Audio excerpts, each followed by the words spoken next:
Chapter 24 of the Adventures of Tom Sawyer, by Mark Twain. Tom was a glittering hero once more, the pet of the old, the envy of the young. His name even went into immortal print, for the village paper magnified him. There were some that believed he would be president yet, if he escaped hanging.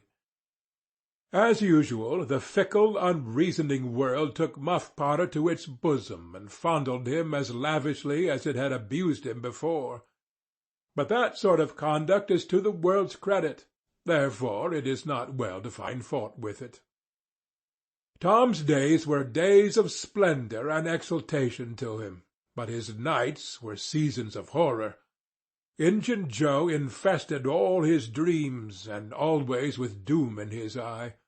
Hardly any temptation could persuade the boy to stir abroad after nightfall.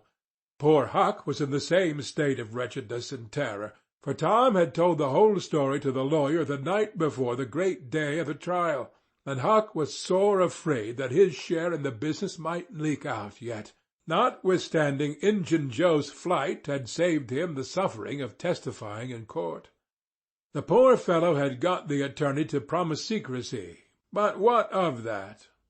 Since Tom's harassed conscience had managed to drive him to the lawyer's house by night, and wring a dread tale from lips that had been sealed with the dismalest and most formidable of oaths, Huck's confidence in the human race was well nigh obliterated. Daily Muff Potter's gratitude made Tom glad he had spoken, but nightly he wished he had sealed up his tongue. Half the time Tom was afraid Injun Joe would never be captured. The other half he was afraid he would be. He felt sure he never could draw a safe breath again until that man was dead and he had seen the corpse. Rewards had been offered, the country had been scoured, but no Injun Joe was found.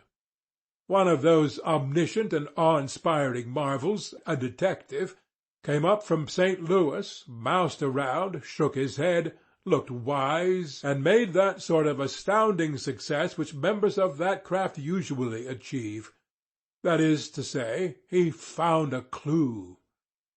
But you can't hang a clue for murder. And so, after the detective had got through and gone home, Tom felt just as insecure as he was before. The slow days drifted on, and each left behind it a slightly lightened weight of apprehension. End of chapter 24.